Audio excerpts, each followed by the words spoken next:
ஐந்து கரத்தினை யானை முகத்தினை இந்தி நிலம்பிரை போலும் மயிற்றினை நந்தி மகந்தனையான கொழுந்தினை குந்தியில் வைத்தடி போற்றுகின்றேனே.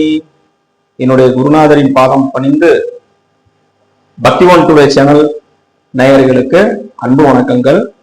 மீண்டும் சந்திப்பதில் பெருமகிழ்ச்சி அடைகிறேன். இன்னைக்கு நம்ம பார்க்கக்கூடிய விஷயம் என்னன்னு பாத்தீங்கன்னா, சனி பகவானுக்கு என்னென்ன பரிகாரங்கள், கோயில் மூலமாக வழிபாட்டின் மூலமாக என்ன பரிகாரங்கள் செய்யலாம் அப்படிங்கறத பத்தி இந்த பதிவுல நம்ம பார்க்கலாம். முதல்ல சனி பகவான் அப்படின்னா நீதிபதி, நம்மளோட உயர் நீதிமன்ற உச்ச நீதிமன்ற நீதிபதிகள், வழக்கறிஞர்கள், இவங்களும் அந்த சனி பகவானுடைய ஆதிக்கம் தான். குப்பை அள்ளக்கூடிய கீழ்நிலையில பணி செய்யக்கூடிய தொழிலாளர்களும் அதே சனி பகவானுடைய ஆதிக்கம் தான். அப்போ இந்த சனி பகவான் உயர்ந்த ஒரு இடத்தையும் கொண்டு போவாரு, கீழே தாழ்மையான ஒரு இடத்துலயும் சனி பகவான் இருப்பார். இதுதான் சனி பகவானுடைய இயற்கையான குணம். அப்படிங்கிறப்போ நம்ம கிட்ட ஜோதிடம் பார்க்க வர்றவங்களா இருக்கட்டும், இல்ல போன்ல தொடர்பு கொண்டு இந்த மாதிரி ஜாதகத்தை பத்தி கேட்கறவங்களா இருக்கட்டும், அவங்க எடுத்தோன்னு சொல்ற வார்த்தை என்னன்னு கேட்டீங்கன்னா, ஏன்னா இப்பதான் எனக்கு 7 முடிஞ்சது, அல்லது இப்பதான் 7 போயிட்டு இருக்கு, இல்லைன்னா எனக்கு இன்னும் 2 வருஷத்துல 7 ஆரம்பிக்குது அப்படின்ட்டு அவங்களே எடுத்த உடனே அவங்களே ஒரு டிசிஷன் எடுத்துக்கிறாங்க. அதாவது அவங்களோட வயசு என்ன, அவங்க என்ன லக்னம், அது என்ன சம்பந்தமா ஜாதக கட்டத்துல சனி பகவான் இருக்காரு, எடுப்பாரா இல்ல கொடுப்பாரா, இவ்வளவு காரகங்கள் இருக்கு. அப்படிங்கும் பொழுது நீங்களா ஒரு முடிவு எடுத்துக்கிறீங்க, சனி பகவான்னா இது அவ்வளவுதான், ஐயோ சனி 7 சனி ஆரம்பிச்சிருச்சு, எனக்கு இது நடக்காது, இதை பண்ணக்கூடாது, இது முடியாது அப்படின்ட்டு. அது எல்லாம் காரணம் நிறைய நற்பலங்கள் இருக்குங்க. சனி பகவான் மூலமா தான் சனி கொடுப்பார், எவர் தடுப்பார் அப்படிங்கிற ஒரு பழமொழி இருக்கு. அப்ப சனி பகவானால கொடுக்கக்கூடிய விஷயத்தை எந்த கிரகத்தினாலையும் கொடுக்க முடியாது. அந்த அளவுக்கு நீதி நேர்மையுடன் கரெக்டான நியாய தர்மங்கள், நம்ம என்ன பாவ புண்ணியம் பண்ணியிருக்கோமோ அதுக்கேற்ற மாதிரி நமக்கு கிடைக்கும் அப்படிங்கிறத நம்ம மனசார ஏத்துக்கணும் முதல்ல. அதை விட்டுட்டு இல்ல சனி பகவானுக்கு இந்த அதே மாதிரி அப்படிதான் கோயில எல் தீபம் அப்படிங்கிற ஒரு விஷயம் இன்னைக்கு பயங்கரமான ட்ரெண்ட் ஆயிட்டு இருக்கு. சும்மா நம்ம அந்த எல் தீபத்தை ஏற்றுனால மட்டும் சனியை நம்ம பிரீதி செய்ய முடியாது, அமைதி செய்ய முடியாது. நமக்கு உண்டானது நற்பலன்களோ தீய பலன்களோ அது நம்மை அடைந்தே தீரும். அதனால இந்த எல் தீபத்தினால மட்டும் சனி பகவானுக்கு ஏற்றுறதுனால எனக்கு சரியாயிரும், அதுல இருந்து நான் பிரச்சனை தப்பிச்சுக்குவேன், இல்ல குறைஞ்சிரும் பிரச்சனைகள் அப்படிங்கிறது அது தவறான ஒரு செயல். இப்போ நம்ம ஸ்தானம், சனி பகவான் ஒவ்வொருத்தருடைய ஜாதகத்துல எந்த ஸ்தானத்துல இருக்காரு, அதாவது லக்னத்துல 4ஆம் இடம், 2ஆம் இடம், 7ஆம் இடம், 10ஆம் இடம், அந்த மாதிரி எந்த ஸ்தானத்துல இருக்கிறாரோ, ஈவன் அது நவாம்ச லக்னமா கூட இருக்கலாம். ராசி கட்டத்துல லக்னத்துல இருந்தும் அல்லது நவாம்ச கட்டத்துல லக்னத்துல இருந்தும் எனக்கு இந்த இடத்துல இருக்காங்க அப்படின்னாக்கா, அல்லது தற்சமயம் கோச்சார நடப்புல 7 போயிட்டு இருக்கு அப்படின்னு சொல்லி நினைக்கிறவங்களும் நான் சொல்லக்கூடிய சில கோயில்களுக்கு போலாம். இது எப்படிங்க, இந்த கோயிலுக்கு நீங்க சொல்றதும் வேரியேஷன் வருது, டிஃபரெண்ட் வருது அப்படிங்கிற மாதிரி இருந்ததுன்னா, நான் சொல்லக்கூடிய இந்த கோயில் பரிகாரங்கள் அந்த கோவிலின் வரலாறு சம்பந்தப்பட்டது. இப்போ உதாரணமா 7ல் சனி இருக்கிறவங்க, லக்னத்துல இருந்து 7ஆம் இடத்துல சனி ஜனனகால ஜாதகத்துல இருக்கிறவங்க, திருச்செந்தூர் முருகப்பெருமான் கோவில்ல சனி பகவானுக்குன்னு தனி சன்னதி இருக்கு. இப்போ அங்க போய் நம்ம வழிபட்டுட்டு வர்றோம் அப்படின்னா, திருச்செந்தூர் அப்படிங்கிறது பொதுவாக எதை குறிக்குன்னு கேட்டீங்கன்னா, நம்ம எல்லாருக்கும் முருகனோட இதுதான், செவ்வாய் தான் அப்படின்னு சொல்லி நம்ம நினைச்சிட்டு இருக்கோம். ஆக்சுவலி திருச்செந்தூர் குரு பகவான், அந்த குருவினுடைய அருள். அந்த திருச்செந்தூர்ல இன்னும் நிறைய விஷயங்கள்லாம் நடந்திருக்கு. பிரம்மஹத்தி தோஷத்தை நீக்கின இடம், நாளிகுளத்துல குளிக்கிறது, நாளிக்கிணத்துல, அதே மாதிரியே கடல்ல ஒரு சில வரலாற்று குறிப்புகள்லாம் சொல்லியிருக்காங்க. அப்படிங்கிறப்போ 7ஆம் இடம் அப்படிங்கிறது எதுன்னு கேட்டீங்கன்னா, நம்ம லக்னத்துக்கு 6 கட்டம் விட்டு 7வது கட்டத்துல இருந்து 12வது கட்டத்து வரைக்கும் எதிராளிகள் அப்படின்னு சொல்லி சொல்லலாம். அப்போ அந்த பகைவரை அழித்த இடம் திருச்செந்தூர். அப்ப அங்க இருக்கக்கூடிய சனி பகவானுக்கு அந்த ஒரு வல்லமை இருக்கிறது அப்படின்றதுனால 7ஆம் இடத்தில், 7ஆம் இடம் அப்படின்னாக்கா நீங்க திருமணமாகவும் எடுத்துக்கலாம், கூட்டாளி, தொழில், சொந்த பந்தம், உறவு முறைகள், இதுல சிக்கல் இருக்கு, இது எனக்கு சரிப்பட்டு வரல அப்படிங்கிற மாதிரி இருந்தாலும் அவங்க திருச்செந்தூர் முருகப்பெருமான் கோவில் இருக்கக்கூடிய தனி சன்னதி, சனி பகவானுடைய தனி சன்னதியில மாலை போட்டு சாமிக்கு நைவேத்தியங்கள் செஞ்சு கும்பிட்டுட்டு வந்தோம் அப்படின்னாலும் சிறப்பான பலன்களை அடையலாம்.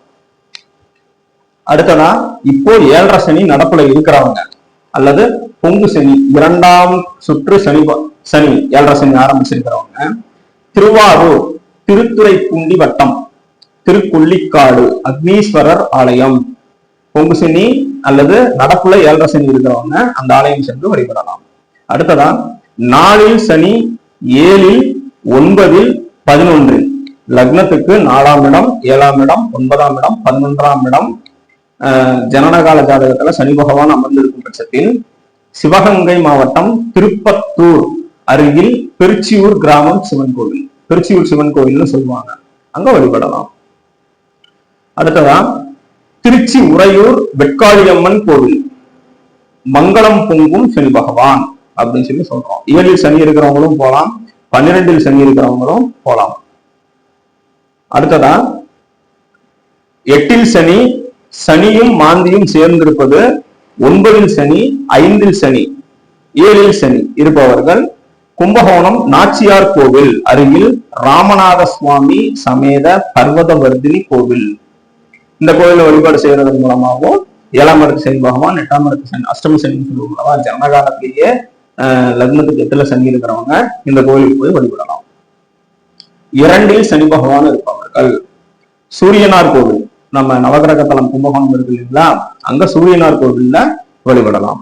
அடுத்ததா நடப்பு 7.5 சனி நடப்பில் இருப்பவர்கள் தஞ்சாவூர் குடந்தை ஜெய் ஆஞ்சநேயர் திருக்கோவில், அது சனி பகவானை தன் காலில் போட்டு மிதித்த ஆஞ்சநேயர், அதே மாதிரி ஏதாவது காட்சியும் இருக்கும். அப்போ சனி பகவானையே ஆஞ்சநேயர் காலில் போட்டு மிதிச்சிருக்கிறாரு அப்படின்னாக்கா நமக்கு நடப்புல 7.5 சனி அந்த எந்த லக்னமாவும் இருக்கட்டும், உதாரணமா செம்ம லக்னம் 7.5 சனி போயிட்டு இருக்கு கொஞ்சம் நல்லா இல்ல, அல்லது அஷ்டம சனி போயிட்டு இருக்கு நல்லா இல்ல, அல்லது கண்ட சனி இருக்கு நல்லா இல்ல அப்படிங்கிறவங்க இந்த ஆஞ்சநேயர் கோவிலுக்கு போட்டு வர்றதுனால ஒரு சிறப்பான வாழ்வு பெறலாம். 10இல் சனி 3இல் சனி இருப்பவர்கள், குறிப்பா அந்த 10இல் சனி அப்படிங்கிற விஷயம் தொழில் மட்டும் இல்லைங்க, நிறைய தொழில்லாம் பண்ணிட்டு இருக்கலாம், ஆனா அந்த தொழில் சார்ந்த தடைகள் இருந்துகிட்டே தான் இருக்கும், எதிரிகள் இருந்துகிட்டே தான் இருப்பாங்க 3இல் சனி இருந்தாலும்.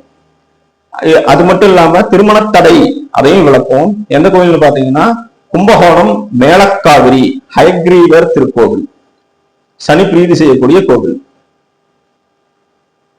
அடுத்ததா 6இல் சனி 8இல் சனி தஞ்சாவூர் கும்பகோணம் திருவைக்காவூர் செல்லும் வழியில் பட்டவர்த்தியில் அமைந்துள்ள தான் தோன்றிநாதர் தையல் நாயகி அம்மன், இது மகா சிவராத்திரி ஆலயம்.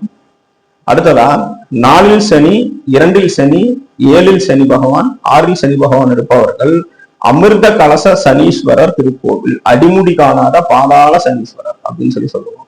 இது எங்க இருக்குன்னு கேட்டீங்கன்னா கும்பகோணம் அருகில் மயிலாடுதுறை வழியில் குத்தாலம் சோழீஸ்வரர் ஆலயம், அங்க இருக்கக்கூடிய அடிமுடி காணாத பாதாள சனீஸ்வரர் பகவான் அமிர்த கலச சனீஸ்வரர்னு சொல்லுவாங்க. அடுத்ததா நடப்பு 7.5 சனி இருக்கிறவங்க 8இல் சனி அல்லது இந்த 8இல் சனி 7.5 சனியில நம்ம சொத்து ஒண்ணு கைவிட்டு போச்சு அப்படின்னு சொல்லி இருக்கிறவங்க மதுரை சோழவந்தான் சனீஸ்வர பகவான் திருக்கோவில், சனி தசை நடக்கிறவங்களும் அங்க போலாம். மதுரை சோழவந்தான் சனீஸ்வர பகவான் திருக்கோவில். அடுத்ததா 6இல் சனி நாகப்பட்டினம் வைத்தீஸ்வரன் கோவில் வைத்தியநாதர் தையல் நாயகி அம்மன் கோவில்ல இருக்கக்கூடிய சனிக்குன்னு தனி சன்னதி இருக்கு, அங்க போனோம் அப்படின்னாலும் 6இல் சனி இருக்கிறவங்களுக்கு நல்ல ஒரு பிராயச்சித்தமா இருக்கும். அடுத்ததா திருக்காட்டுப்பள்ளி திருவையாறு செல்லும் வழியில் தஞ்சாவூர் போற வழியில பூதலூர் அருகில் இருக்கக்கூடிய கூத்தூர் நாராயணேஸ்வரர் அதலாம்பிகை அம்மன், இந்த அதலாம்பிகை அப்படிங்கிறது குடும்ப பிரச்சனை. இந்த 2ல சனி இருக்கிறவங்க பார்த்தோம்னாக்கா குடும்பத்தை விட்டு பிரிஞ்சிருக்க வேண்டிய சூழ்நிலை, அல்லது கணவன் மனைவி பிரிஞ்சிருக்கக்கூடிய சூழ்நிலை, அல்லது குடும்ப வருமானத்துல ஏதாவது பிரச்சனை இருக்கிறவங்க, 4இல் சனி 2இல் சனி இருக்கிறவங்க இந்த திருக்காட்டுப்பள்ளி கூத்தூர் நாராயணேஸ்வரர் அதலாம்பிகை அம்மன் கோவில் வழிபாடு சிறப்பினை கொடுக்கும். அடுத்ததான் நம்ம பார்க்க இருக்கக்கூடியது திருத்தலையூர் சப்தரீஸ்வரர் ராவணேஸ்வரர் ஆலயம். நடப்பு 7.5 சனி இருக்கிறவங்க லக்னத்தில் சனி 6இல் சனி இருக்கிறவங்க, இந்த 6இல் சனி தீராத நோயா இருக்கு, அவங்க குடும்பத்துல இருக்கிறவங்களுக்காகட்டும் அல்லது அவங்களுக்கே ஆகட்டும் இந்த காலில் புற இருக்கிறது இந்த மாதிரியான விஷயங்களுக்கு தீராத நோய் தீராத கடன் இருக்கக்கூடியவங்க திருச்சி அருகில் இருக்கக்கூடிய திருத்தலையூர் சப்தரீஸ்வரர் ராவணேஸ்வரர் ஆலயம் சென்று வழிபடுவது சிறப்பினை கொடுக்கும். அடுத்ததா அஞ்சில் சனி, பிரம்மஹத்தி தோஷம் சொல்லுவோம். அஞ்சில் சனி, குரு குரு வீட்டுல சனி, குரு வீடு அல்லது தனுசு அல்லது மீனம், இது வந்து 5ஆம் இடமாக அமையக்கூடிய பட்சத்துல அவங்களுக்கு அந்த இடத்துல சனி பகவான் அமர்ந்திருக்கக்கூடிய பட்சத்தில் கும்பகோணம் தாராசுரம் ஐராவதேஸ்வரர் ஆலயம், கும்பகோணம் தாராசுரம் ஐராவதேஸ்வரர் ஆலயம் செய்வது சிறப்பு. இங்க நம்ம போனோம், ஒரு 5 நிமிஷம் இருந்தோம், சாமி கும்பிட்டோம், வந்தோம் அப்படின்னு இருக்க கூடாதுங்க.